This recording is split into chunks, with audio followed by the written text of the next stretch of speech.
Chers amis, bonjour. Merci d'être bien présents, si nombreux, au petit déjeuner du court-métrage. Alors, première session ce matin avec les réalisateurs du programme 1 de court-métrage et mon premier invité est déjà en place ce matin, Katariina Lillqvist with her film Radio Dolores.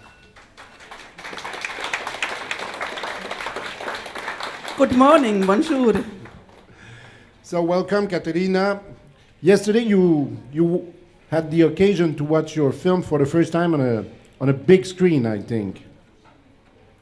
Yes, and I was very nervous because so far we have been screened in small Prague theaters with the small screens. So this was the absolutely biggest screen we have ever been projecting Dolores. Katariina, where does this story comes from? Is it part of your family history? Or? Yes, it's a story of my father. Oh yeah. And it's a secret that we had in the family for maybe 4 generations already. And it really happened that the stepfather of my father, he disappeared in the Spanish Civil War. And the whole family kept on thinking that what really happened to him. He was a young shoemaker when he went to Spain in 1936, and my father was 10 years old. And the only thing that he left for my father was the accordion. So even the music was based on true stories. So it's a very personal story, but it seems that you waited a long time before to make a film with it. Why did you wait all this time? Well, it happened that last year it was 80 years since the Spanish Civil War began, and we had a Scandinavian film project. We were collecting the stories of the Scandinavian volunteers that once went to Spain. And then I decided that I will do my part as a very personal animation. And it is like a documentary animation. And I started to collect my old diaries and even the diaries of my father, and the letters from Spain and the family memories. So from scratch, I was like digging the common memory of my family. Katariina, you're Finnish, you're from Finland, but I think you live in Prague now. Half and half. I have been working in Prague for 30 years already. But your films are still financed in Finland. We have a small co-producers from Czechland, but the majority financiers are coming from Finland. We have the 3 bigs, as we say. We have the Finnish TV YLA, the Finnish Film Foundation, and the Finnish National Center of Audiovisual Arts. Okay. And why do you... The film was shot in Prague with Czech technicians? Yep. Actually, we had quite an international crew. Our photographer, she was from Spain. Our designer, she was from Poland. And our musicians came from Finland. So we had people from 4 countries in the project. Tell us a little bit about the music in the film. There is this very famous song which is at the center, but the other accordion parts, they're original composition by original scores by a Finnish musician, I think. Yes, a part of the project was a historical memory project. We invited young musicians from my hometown, the Finnish industrial town of Tampere, and in the beginning they had no idea that there were Finnish volunteers who once went to Spain.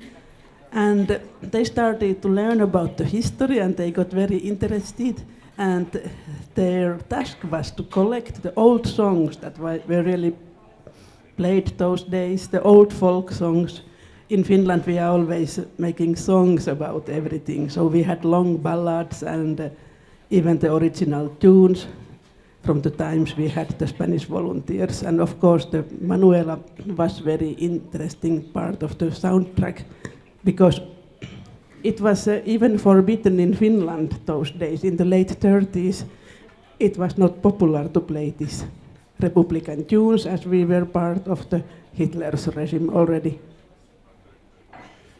Is there, do you think it would have been possible to make this film, to shot this film in Finland? Is there a structure of production or stop motion studios there where it would have been possible? Nowadays it is because the technique has been developing, so nowadays it's very easy to build studio almost everywhere. And even in Czechland we have been having these traveling studios in smaller towns. So it's a question of the right location and the right people. Questions from the audience?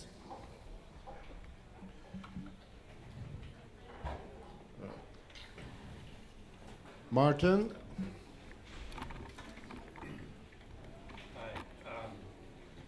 Working? Well, I was really fascinated. First, let me ask a technical question, content later, but how did you composite that smoke? Okay, it's in the post-production. Yeah, but I mean, did you shoot the smoke separately? I mean, it's. We just added it in the post-pro studio. But I couldn't stop watching the smoke. Okay, but the smoke was very important. It was very dull without the smoke. Yes. You wanted that expression. And we were doing it with such a passion because nowadays, even in Prague, it's forbidden to smoke in the pubs. Okay, so but still, it was matching every. It looked like legitimate smoke, but matching every point of the cigarette or whatever it was. So did you shoot the smoke first? I know it was composited, but I mean, about how was it composited? And if I'm comparing it into the old days, that sometimes we were making smoke from the cotton, or we were drawing the smoke on the glass. Right. But nowadays it's almost too easy. Yeah. Yes. Okay. All right. So the other question was, the mother, was it your grandmother then who died of the? In the real life, she was my grand auntie because my father was raised by his auntie and the stepfather. Okay, because the film seems to be very much involved in like personal relationships and compassion for others. It seemed almost a little bit uneasy to have this man leave someone who he felt, we all could see was obviously ill, possibly terminally ill. Yes. So, were you worried that this would compromise our feelings for his father? Well, it was a very sad scenery, the thing that happened in the prison hospital. And my grand auntie, she was having this typical disease of the factory workers those days because they were inhaling the glue. Right. It was very poisonous. And they had no ventilation in the factories. And so almost, let's say, half of the factory girls, they had these respiratory diseases. So this was very true. Okay. All right. Thank you, Martin. The question just in front of me here.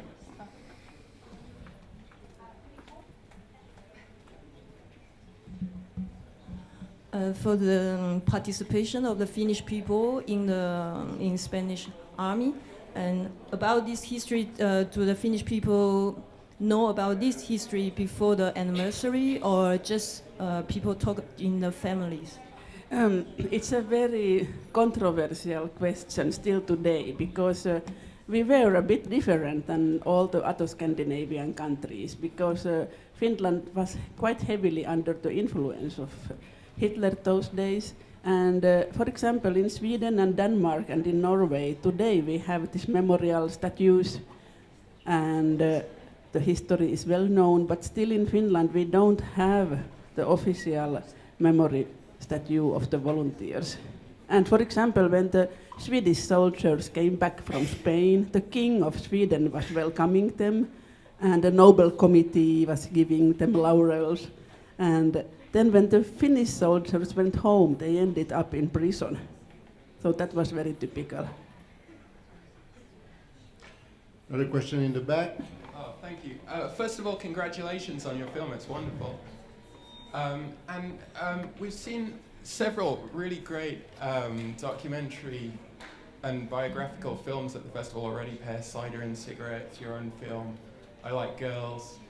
And I wondered if you could talk a little bit about how you altered reality to make it a more enjoyable film. You already mentioned that the mother was actually the aunt. What other changes did you make in the interest of making it understandable and enjoyable to watch?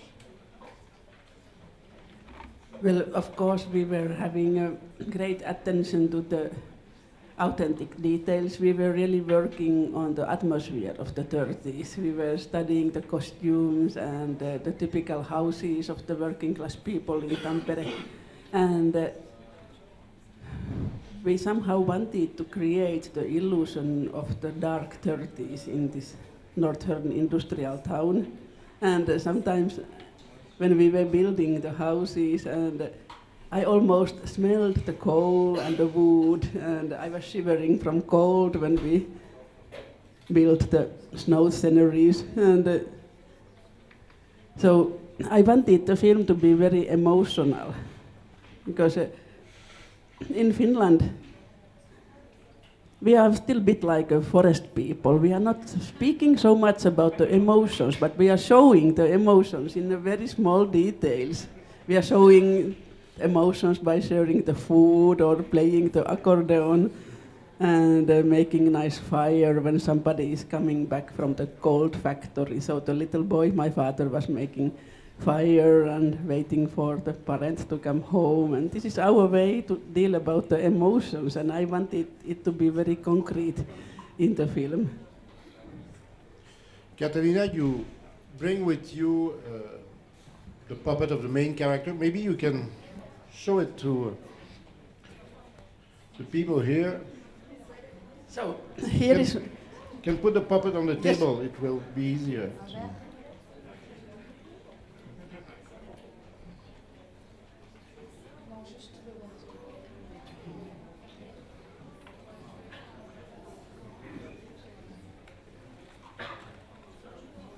How is he doing? Is he sitting? Yes. Yes. Okay, so here is the main character. He is my father in the year 66 in Malaga, middle-aged street musician, a bit confused, creating problems in bar. And the skeleton is a so-called full metal skeleton. It's having the joints, and it's just like a human body. It can do everything that human being can do. And the head is from ceramics, and the hands are made from latex. So we need many, many extra skilled professionals to create one puppet. We have a costume maker and even a wig maker. So it's really a teamwork. Last question, one last question. Si. I particularly prefer the sequence where we see the sea on the screen at the beginning and at the end of the movie. Is the screen for the sea for you something with a special value, freedom, or I don't know exactly? Yes, and I have to admit that it begins and ends with the sea. The sea has a really strong symbolic for me, and the first thing always when I go back to Finland, I'm going to the sea. Katariina Lillqvist, thank you very much. Thank you.